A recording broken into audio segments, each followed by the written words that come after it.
Good evening and thank you for joining us. I'm Rona Nahabwe together with Winnie Wiinza Nakawuchunde sign language interpretation. Before we kick right into it, here's a quick look at what made the top stories. In business today, Scrap Metal Council issues legal threats and proposes license revocation. Kosase holds city authority to account for 24.9 billion shillings for road failures. And as World Food Safety Day concerns power in, Uganda loses $200 million to the EU market.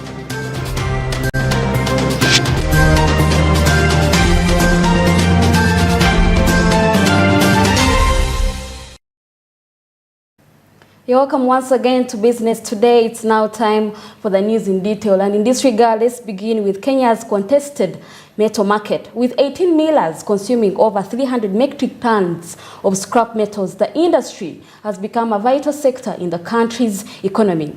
However, the Scrap Metal Council in Kenya has issued a stern warning to scrap metal dealers involved in the illegal export of scrap metal through Lunga Lunga, Malaba and Namanga border points. The council's strong warning comes in a message in response to growing concerns over illicit activities in the country. Here's a look at the story. In recent years, the scrap metal industry in Kenya has experienced a significant boom, attracting more investors and contributing to the country's economic development. Currently, there are 18 prominent millers operating in Kenya, actively involved in the recycling and reprocessing of scrap metals, turning them into valuable resources. These millers combined consume an impressive 300 metric tons of scrap metals each day, providing a constant supply chain for their operations. However, the industry is facing hiccups, especially with vandalism, which has become a growing concern with incidents of property damage, theft and the destruction of public infrastructure on the rise. The council chairman Francis Mugo said during a consultative meeting with Coast Scrap Dealers Association to find a lasting solution to the vandalism menace by contravening the laws governing the scrap metal sector in the country. Tuko na ufahamu kama council kuna watu wamekuwa wakismuggle vyuma nje ya nchi kinyume na sheria. There are people smuggling metals out of the country which is against the law. They use Busia routes, Longa Longa and Namanga and different border sites. If we get you smuggling, we will take your license for working and imprison you, take you to court and your license will be revoked. The Scrap Metal Act of 2015 will be soon amended in an effort to increase accountability and openness in the scrap metal sector. Changes being considered would bring dealers, agents and collectors under the council's regulatory purview. By doing this, it will be possible to better monitor and regulate these stakeholders' activities and guarantee that they function within the established legal parameters. Dealers without active licenses have been asked to apply in order to avoid being detained and facing a 10 million Kenyan shilling punishment or 7 years in prison. In order to stop the damage of infrastructure, he continues, they are collaborating closely with the pertinent government institutions. Utaratibu wa kufanya biashara ambao ni mzuri. Na idara hii ya vyuma ni idara mzuri, inaletea faida nchi. Katika nchi yetu ya Kenya sahi, kila mwaka all scrap metal businessmen should have licenses so that they can be able to be known. Scrap metal business is a very good business for the nation. Not only does it protect the environment, but it also provides raw material for millers. The government even exports some scrap metals which earns the country foreign export. We shall start giving license to the least person who is the collector in order to regulate their business. Dixon Kibu, the chairman of the Coast Scrap Metal Dealers Association, stated that one of their goals is to teach dealers how to conduct business without damaging public property. He continued saying that the industry suffered when it was shut down by the government in 2021 as a result of shady business people damaging vital infrastructure. Tuweze kuwaelimisha wajue namna wanaweza fanya biashara bila kuharibu miundo msingi. Anybody who is involved in scrap metal business should be ready to be educated so that they know how the business runs without breaking laws. In 2021, scrap business was closed because of irregularities there. Thank you, Chairman, for educating us on the values of this business. We also thank the government for giving us an environment for doing this business. This marks as a significant step towards enhancing regulations and oversight in the industry. These changes will undoubtedly contribute to the industry's sustainable growth and ensure a more accountable and responsible approach to scrap metal operations. Naomi Mtumba, Smart 24 TV, Business Today. All right, now CSOs have asked government to prioritize food safety measures and revise outdated legislation as the country faces outdated substantial export losses of approximately $200 million. Non-compliance with international standards and the use of agricultural chemicals are among the factors contributing to this decline, especially in the European Union markets.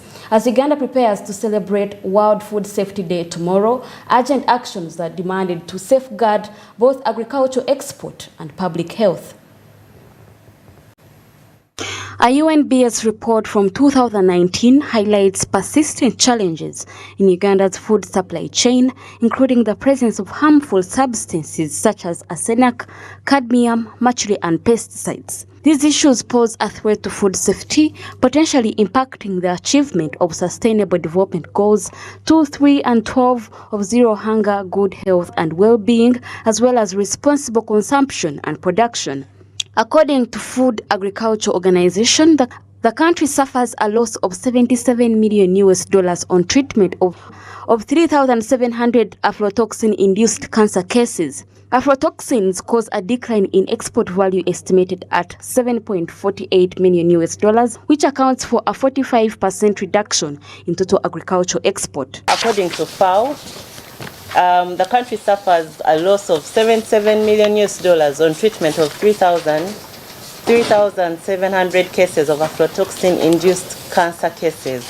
Aflatoxin causes a decline in export value estimated at $7.48 million, which amounts for a 45% reduction in total agricultural exports. Uganda's maize has severely been rejected in neighboring countries, commonly in Kenya, and recently South Sudan, citing high levels of aflatoxins in grains that have equally contaminated the poultry. Members of parliament criticized leaders for their inadequate negotiations, resulting in limited bargaining power and the inability to access the lucrative European market. EU negotiates as EU. USA negotiates as USA. China is almost half of the world's population and comes on block as China. But we, African countries, our leaders want to go and negotiate as Uganda, instead of them working together to negotiate as Africa. Since May 15th, 2023, the South Sudan National Bureau of Standards has been seizing trucks carrying maize flour, wheat flour, sorghum, and other grain products due to alleged aflatoxin contamination. Despite promises of a swift resolution, the situation persists with ongoing impoundments of trucks carrying similar products. Emirundi mingi nnyo nga kasoli wafu agobwa ku butale bannakenya bamugoba abasudani be bakasembyeyo mugoba ndooza sabbiiti ewedde naye tewavangayo gavumenti kutulaga kasoli oyo omugobe bwe bamwokyera era tebamwokyanga era bwe tebamwokya kitegeeza yakomawo wano mu katale ne tumulya wamulya ng'obuwunga abaana baffe bamulya mu masomero abaana baffe gwe balya mu masomero gwe balya kubanga abaana baffe mu masomero be basinga okulya obuwunga obusinga obungi. The issue of post-harvest losses remains a significant concern, primarily attributed to insufficient handling and storage practices at the household level. This results in farmers losing over 30% of their crops each year to issues like insects, pests, mold, and moisture. Furthermore, the country experiences a yearly increase in food safety challenges, with approximately 1.3 million cases of foodborne illnesses reported annually. But who has told them what they are doing is wrong? Whose responsibility is it to educate the farmer, to make sure what they do is the right thing for the general population in Uganda. What I'm going to talk about here is most of them are questions. Are you aware when COVID came that COVID took almost only 1 million people? But here we are talking about 1.3 million people annually in Uganda dying out of foodborne diseases. What an alarming rate.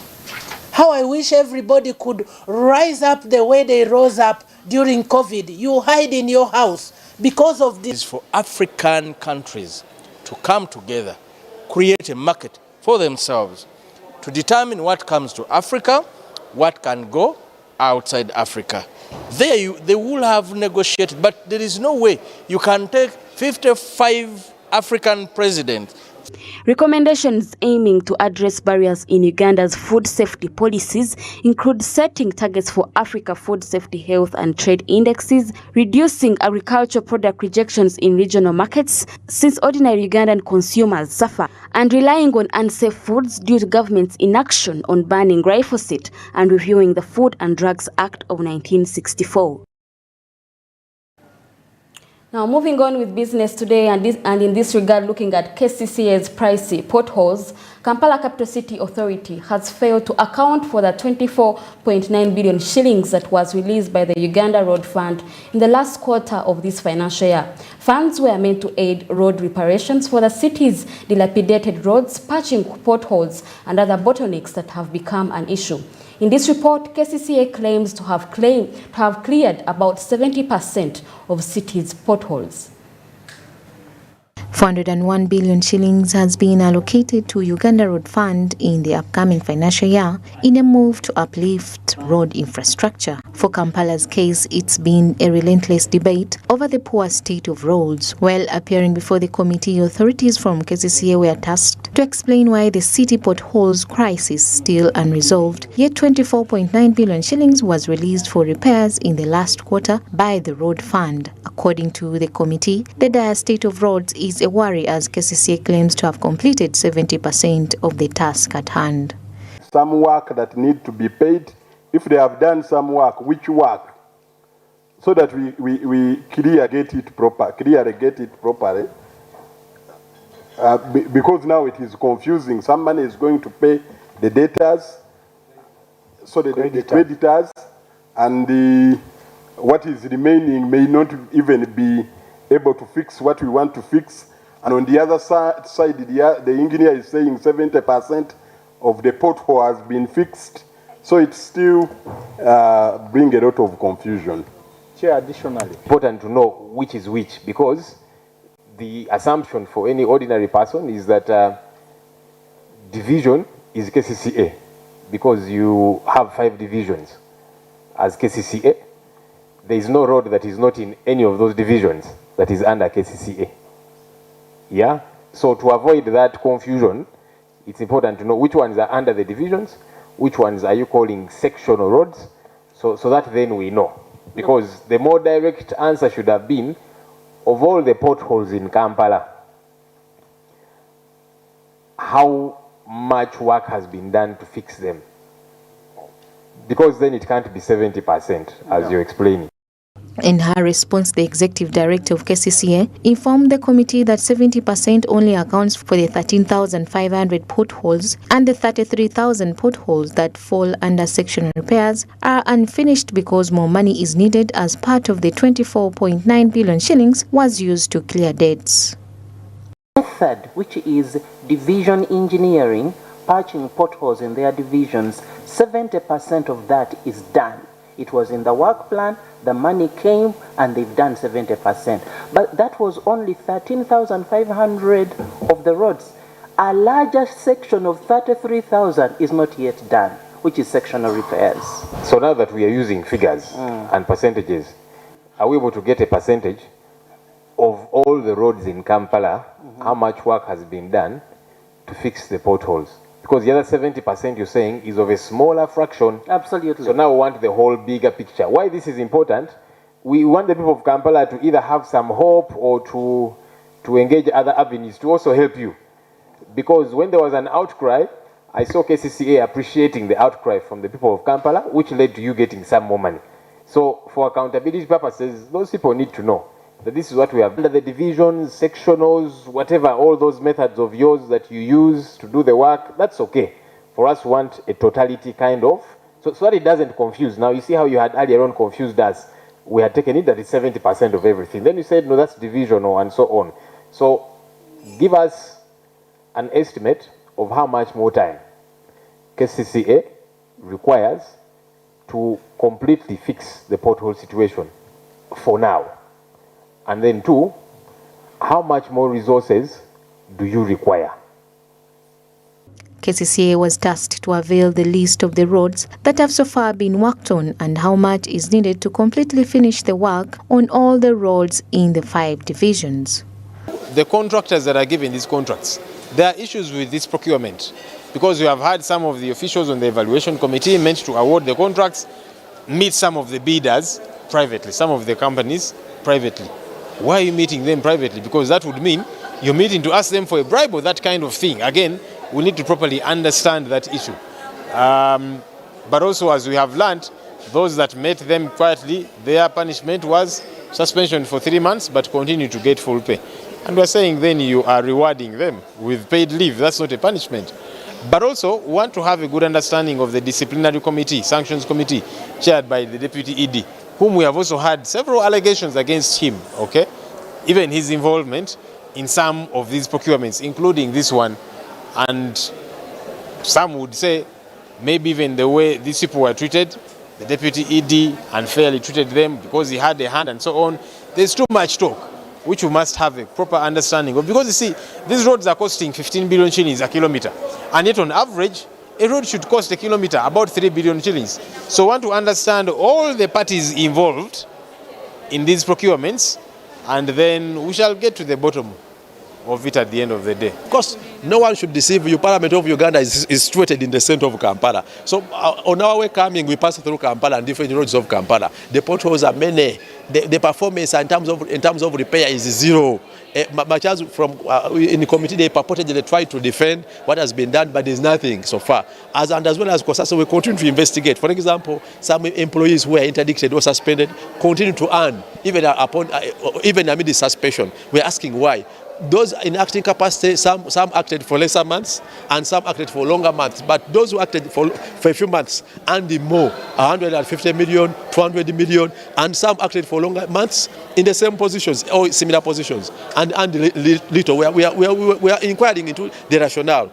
The committee has also discovered that some officials from KCCA who were interdicted over corruption issues last year still receive full payment despite absence from office.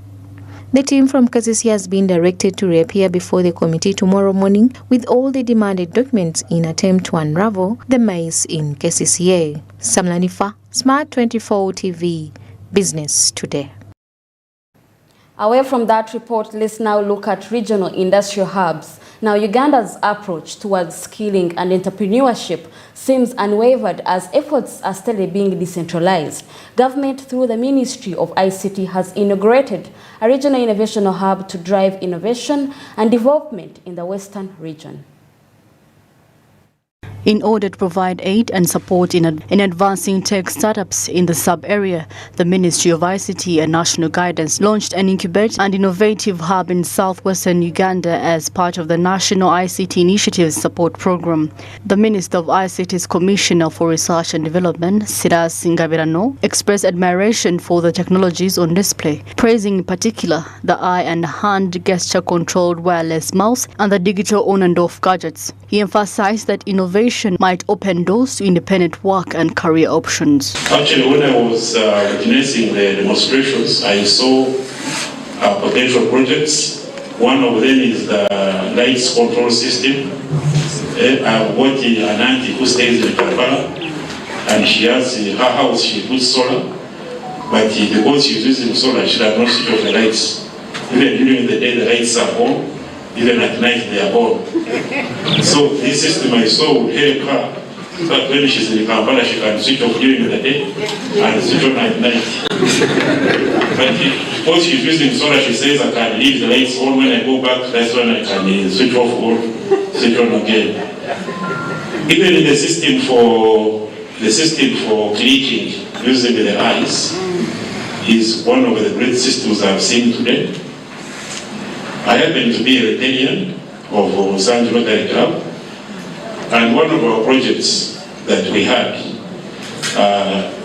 last year was support a young girl who was in the senior 6. This young girl was very brilliant, but unfortunately she was born without arms, so she was writing using her legs. And she had a very beautiful handwriting, which is one of the best handwritings I've ever seen, using the feet. So yes, she was writing with her feet and she had even passed her exams.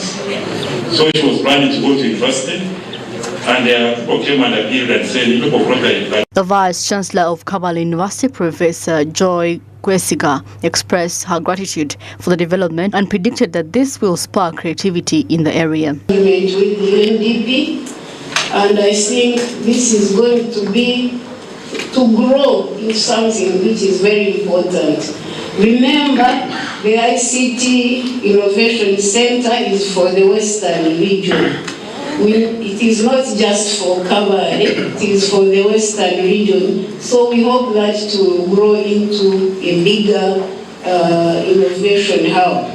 Associate Professor Felix Businje, the hub's team leader, emphasized the value of nurturing cutting-edge solutions while noting that the goal is to supply and develop a market for the ideas. On 8th April 2022, an MOU was signed on 17th May 2022 to provide workspace, mentorship, education, and access to funders, provide adequate resources, support obtaining of the intellectual property, and support the commercialization of the innovations. Dr. Adson Kakuru, the chairperson of the University Council, highlighted the pivotal role of innovation in shaping the future and encouraged students to harness their creativity. I've discussed the process out of innovation to come up with the product, brand it, and we go into mass production. And I think this is what we like. In this area where we have well-endowed with the natural resources, well-endowed, we have people who are producing lots of things. So with these good ideas, I think if we continue with this partnership with the ministry and other partners, I think this innovation hub is going to develop not only this area, but I think the whole country. Government has invested over 250 million Ugandan shillings in the project, making it the latest addition to already existing hubs found in the 3 other universities across the country. Norbert Ndiamachi, Mase Katsime, Smart 24 TV, Business Today. Business Today will now take a short break, but we still have more business reports coming along. Stick around.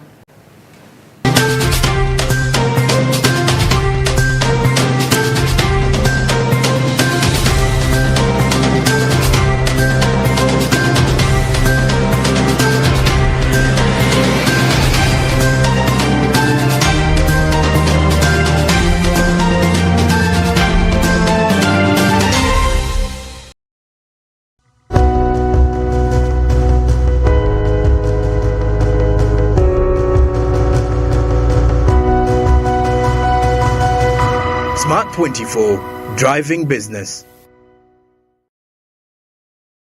Say goodbye to paperwork and travel costs. Now every MTN customer can register to invest in securities anytime and anywhere with Zabu in a few simple steps. Step 1.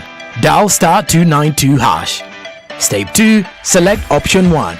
Register with Zabu. Step 3. Enter your full names. Step 4. Enter your national identification number. Step 5. Enter your national identification card number. In 24 hours, you will receive an SMS confirming your registration. Congratulations, you are now ready to invest.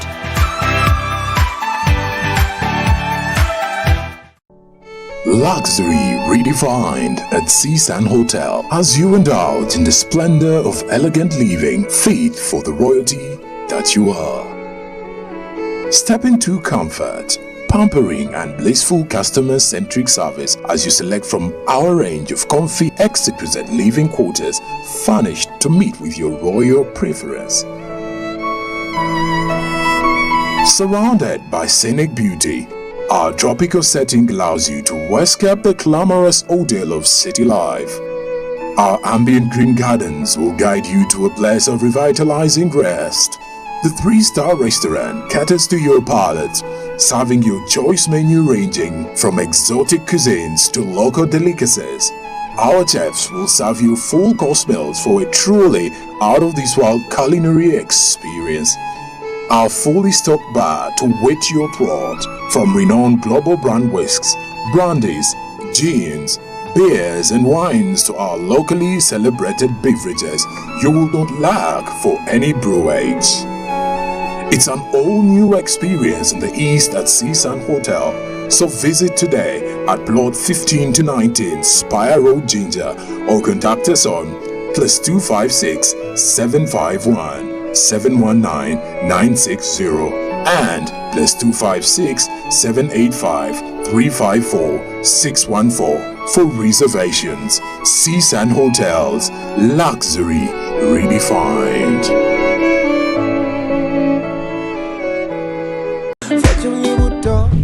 Cooking oil like no other makes your meal so sweet and scrumptious. The taste of Uganda, yeah,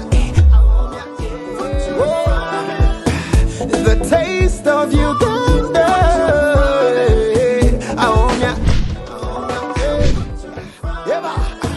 the taste.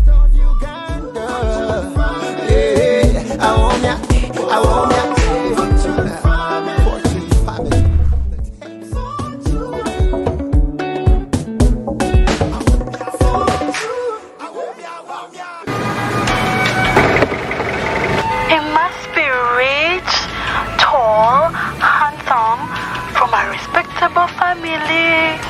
He must have a maid because at our home we do not work. Conductor Masao. What? Obadde olobye ku ssimu? Yamunange anti yo TV enkolera. Nyumirwa omulembe omupya ogujjudde ebisanyusa omuli emikutu gya TV egisukka mu 8 n'egya radio nga kwotadde ne zifirimu ng'osinziirira wonna w'oli. Genda mu App Store oteeke app ya GOTV channels ku ssimu yo olwo onyumirwe ennaku 3 ng'olabira bwereere ewatali kukozesa data. GOTV channels.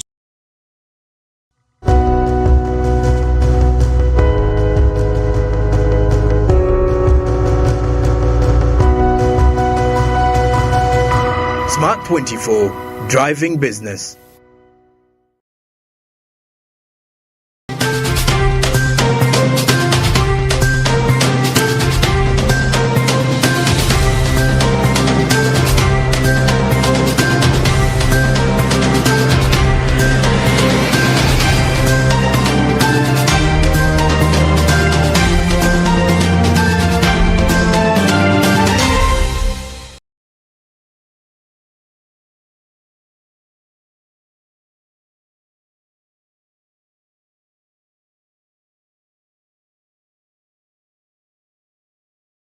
Budget month has continuously gained pace, anticipating the start of a new financial year come first next month. Agro-industrialization has been accorded 1.7 trillion shillings, and interestingly, budget cuts have been left out to the dairy sector stakeholders, as dairy sector stakeholders have had 5.4 billion cut from 11.8 billion to enforce the sector's growth and transparency. Petson Mumbele was in a conversation with the Executive Director of the Dairy Development Authority, Simon Anchiza, to understand exactly what is at stake. Petson, let's have you. A very good evening. You're most welcome again to this sector of the Smart 24 TV business. Now, we're going to look at the Dairy Development Authority of Uganda, and we are going to talk to one executive director of Uganda Dairy Development Authority to tell us how the sector is doing. He's going to tell us very many issues. That's about market, about standards. all of you know that we've been getting some new markets in Algeria, but we don't know how this has been enhanced and what's the new updates about the new markets of our milk. Remember, we cannot consume our milk here. We also need international market and of course even domestic market. With me is Mr. Samson Akanjiza, the Executive Director, Dairy Development Authority for Sustainable Dairy Industry. I like that word. Mr. Samson, you can say hi to the listeners at the moment. Yeah, thank you very much, moderator, and good evening, viewers. I'm happy to have Smart TV. Tell us about the growth of the milk industry at the moment. How far are we? I'm not going to speak like Uganda Dairy Development Authority alone, but we are now speaking like the whole of Uganda. How's our dairy sector growth doing in terms of productivity? Yeah, thank you very much. The Dairy Development Authority, first of all, is a dairy agency that is mandated by government to look at the development of the dairy industry, but also ensuring quality and safety of the milk and dairy products that are on the market. We do this through with the rest of the government institutions, especially Ministry of Agriculture, Industry and Fisheries, but other development sectors and all actors in the dairy value chain. We have noted significant growth, and this has been as a result of the two aspects which are the mandate of the authority through the coordination of all other actors. We are looking at the increased production and productivity. We have come hardly from 2 million liters to currently 3.2 billion liters. Okay. And this is as a result of the government intervention, first of all, to prioritize the dairy commodity as one of the key sectors that will transform the economy from the middle class to, from the peasantry to the middle class. So we are looking towards commercialization of the dairy value chain to be able to progress in terms of household incomes, but also realizing the foreign exchange. There's been a problem of handling this milk, especially from the villages, in the cattle corridor. Last time we did a story here at these very offices, and they were like, sometimes we get poor quality and something that has affected even the market or even the standard itself. How have you handled that? Yes, we've been handling this through education of the farmers on clean milk handling, but also demonstrating the clean handling equipment. We have been promoting utensils which are food grade, especially the aluminium and stainless steel equipment, because milk has only to be handled in food grade utensils. We do this through demonstration on those clean milk production. We give some cooperatives for learning, but also advise them on where to get the inputs. We have also been addressing the issue of hand milking by demonstrating simple technologies, appropriate ones, where you have a machine that can milk 2 cows at a time, and which is affordable. And this addresses issues of handling, because now milk should not be handled with dirty hands and all that. What I know about that story, the milking machines are not enough. And very many people, it's very hard for some of our farmers, especially from the villages, to access these machines. And the last time you gave out those machines were very few. I saw myself, and yes, the minister noticed that. Yes, there are few, because these are demonstrational in terms of telling the farmers on the best technologies and how it can be applied. But we are working with the private sector to ensure that these are still accessible and affordable to the farmers.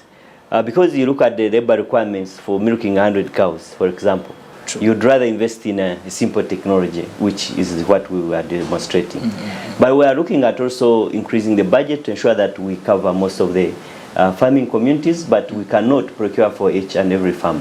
So it is to ensure that there is a framework of access and affordable equipment. That particular point of the budget, like I told you, I was reading about the budget allocations towards your sector. Yeah. I realized you are previous budget fiscal year, you were given 18.8 billion, and then when I read the current budget allocation, which of course you're going to get, it's 11 billion.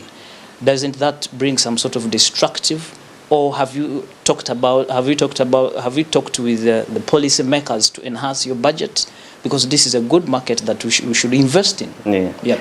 Well, the figures that you got were for the initial first budget called circular. Okay. But out of what we have presented as those ingredients that help the sector to grow, we are very thankful about the policy makers to have upped our budget now to 18.5 billion. Okay. But of course, as a sector, that is not the ideal where we would want to be. Like you have mentioned, we are supposed to provide equipment for clean milk production, but this is still on a demonstrational basis. And we need also to have more resources to promote local consumption, to have a strong regulatory framework for us to be to access the market.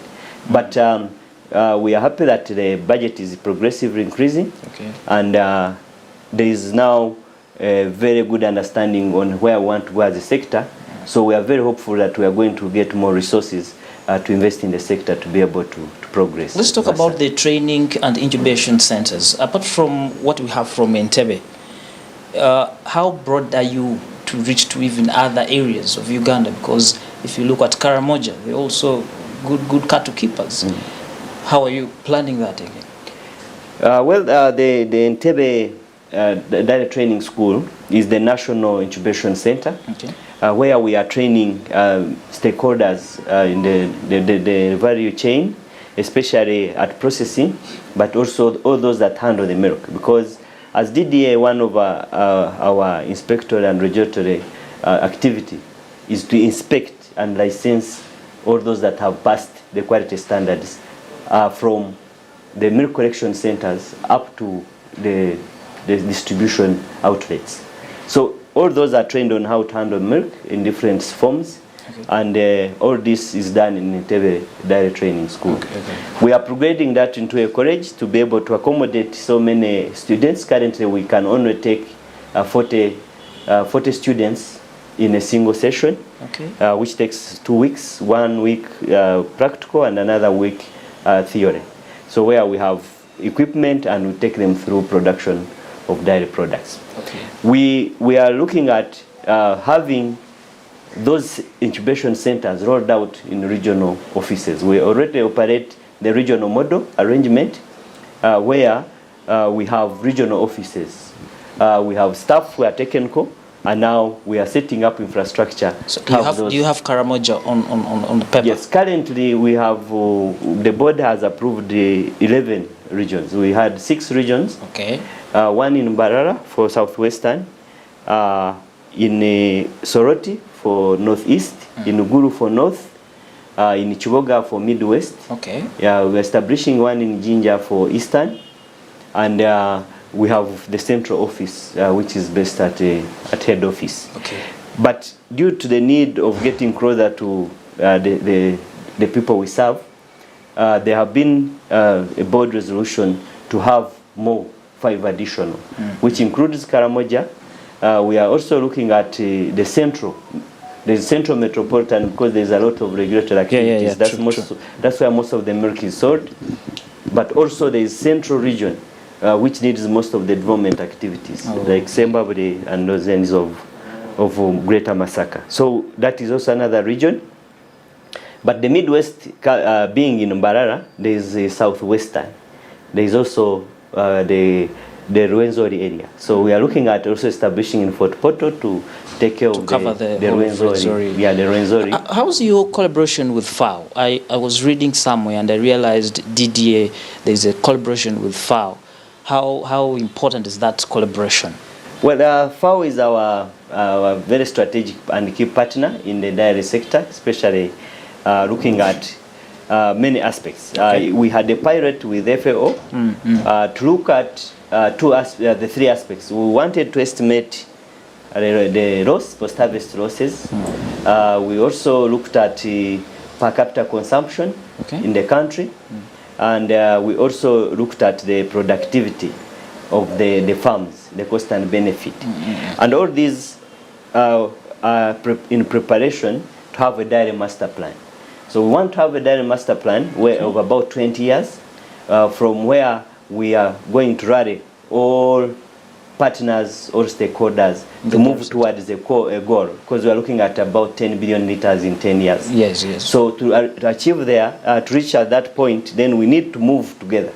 And this is going to be the dairy master plan that will take us through that process. Oh, that's very good. And as we do that, then we need to have the baseline statistics. So with FAO, we are working at updating our statistics in the post-harvest losses. Okay. Where are we in terms of domestic consumption? And now the recent collaboration, we are looking at a competitive study and a comparative analysis of the dairy sector across the region. Within the EAC and okay, now we are in the African Continental Free Trade Area. So we are looking at SCFTA to ensure that what are those inputs and what can we do. So can this collaboration help us in as far as marketing our milk products are concerned? Exactly, that's the ultimate output of it. Okay. Because the competitiveness is how our products are positioned to penetrate the African continent market. Okay. And compete with other products from, of course, it's free trade. And how is it compared in terms of input-output? Okay. So all this will ultimately lead us to new markets. Okay. And we are working with the Presidential Committee on Export and Industrial Development to look at, and you know, that is one of the key commodities to access export markets. Okay. So this study will input into the destinations that we have earmarked to have our dairy products go there. Let us pray for that collaboration, because we really need it. Let's talk about the Dairy Action Plan. What's at stake in the upcoming fiscal year? Now, this Dairy Policy Action Plan, we are looking at it in terms of having all these interventions being costed to get us to that point. We're looking at production and productivity. We look at domestic consumption, promotion. We look at market access to different destinations within the region and beyond. We're looking at animal health, animal feeding, and all these will have now the contribution from the government financing. We have the contribution from development partners financing. Okay. We have contributions from the private sector.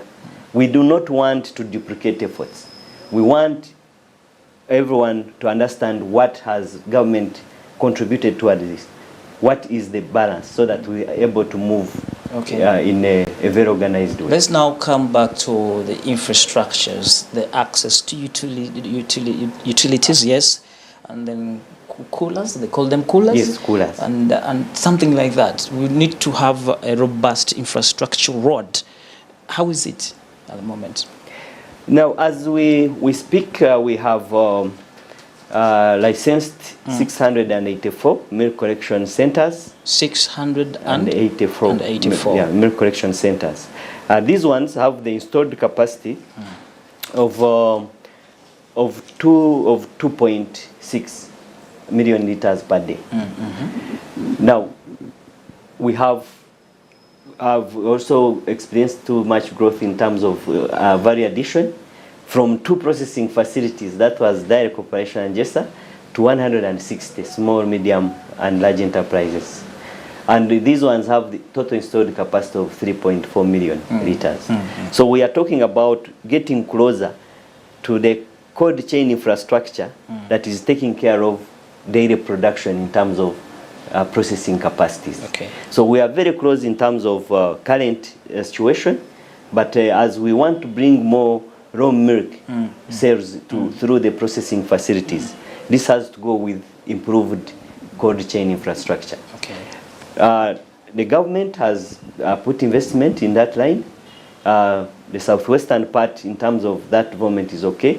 And as DDA, we are now moving to eastern and northeast to improve the infrastructure, because we are mindful that as much as we train the farmers to produce more milk, if there's no off-taker, now the off-taker is that one who is going to collect volumes, chill it, and bulk sell in another place. Okay. So that has to be our efforts as government to stimulate production that will now trigger the private sector to invest, because there will be milk in those areas. Okay. Currently, it's you cannot have a private partner established where there is no milk. That's why there is most of the infrastructure in areas where milk is developed. Thank you very much. Thank you very much, Mr. Samson. But now, there's one thing which I want us to discuss, Mr. Samson. It's about the new markets that are coming on board. I know we've been having problems with some markets, Kenya and some other places, but we may not go there very far. But now let us talk about the markets that we have secured at the moment. I'm very sure we've got market from Algeria. Can the current infrastructures allow us access markets there? Give us the updates at the moment, because we need to take our milk to different places. We need to make market. We need to get money. We need to grow our sector at the moment. Tell us about the Algerian market at the moment. Yeah. For the Algerian market, I would want to assure the consumers, even locally, that the regulatory framework under the Development Authority is very robust, and this is why we have ensured quality over time.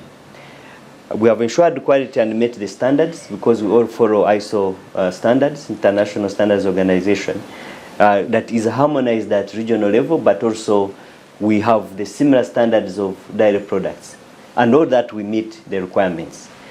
So the issue of quality and safety to consumers has been addressed in terms of having products that are safe for consumption and pass all quality parameters.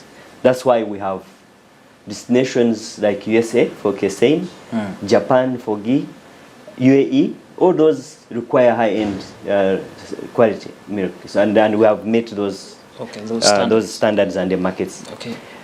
This brings me to the Algerian market. Okay. The Algerian market is a very good and very strategic market for us. Thanks to the president is the one who negotiated the market.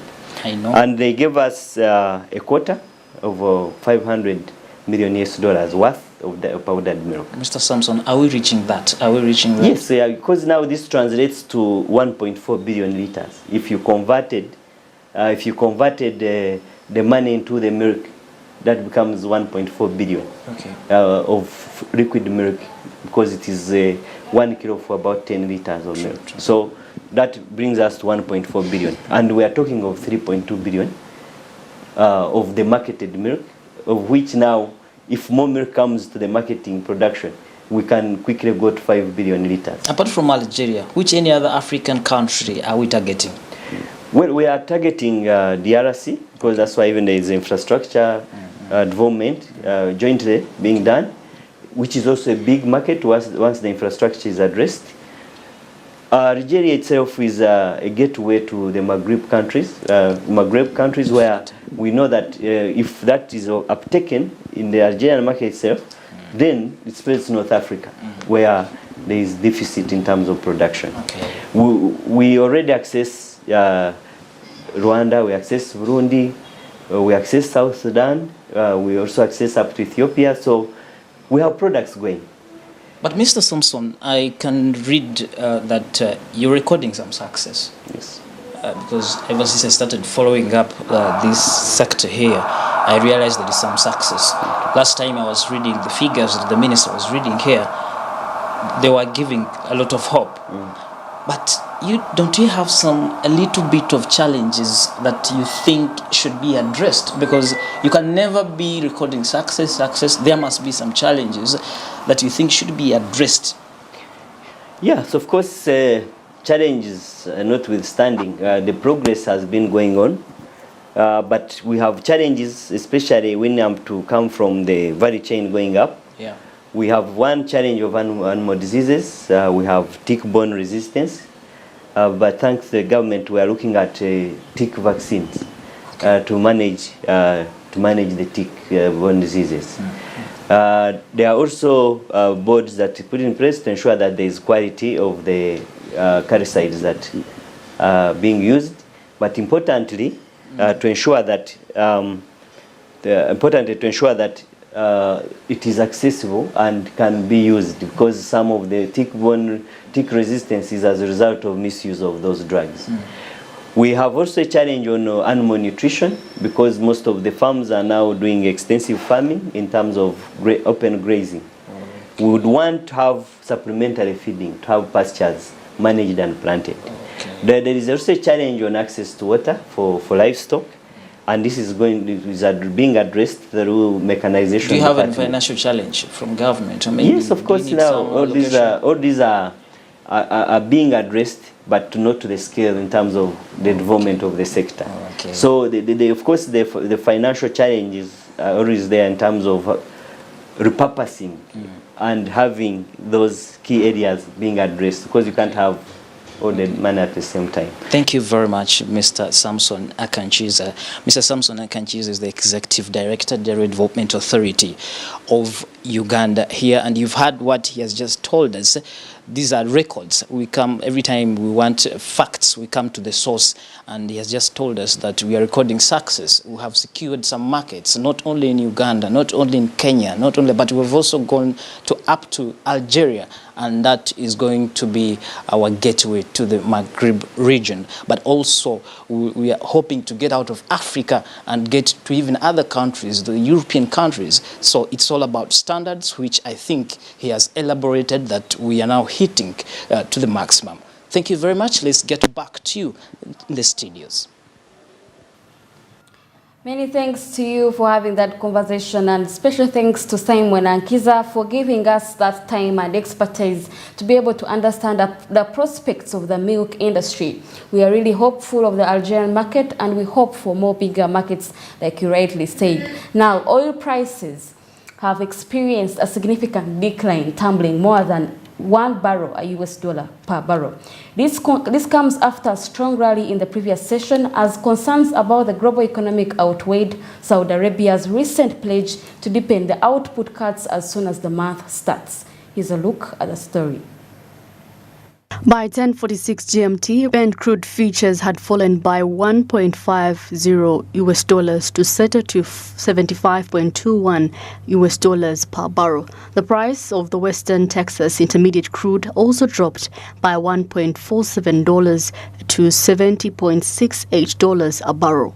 These declines come after yesterday's advances as a result of Saudi Arabia's declaration over the weekend, with the Western Texas Intermediate rose to $3.3 and Brent increased by as much as $2.60 per barrel. The top exporter in the world announced that it would lower its output in July by 1 million barrels per day. Despite the initial optimism, a number of variables have played a role in the current decrease in oil prices. The effectiveness of Saudi Arabia's output cut in maintaining a sustainable price increase to levels of the high of $30 or low $90 per barrel has been questioned due to worries about weaker global demand, increased non-OPEC supply, potential recession in the United. Adding to the market's concerns, the U.S. service sector showed minimal growth in May, with new orders slowing down. Additionally, market participants are eagerly awaiting the decision of the U.S. Federal Reserve on whether it will raise or maintain interest rates in June. A potential hike in interest rates could potentially curb energy demand.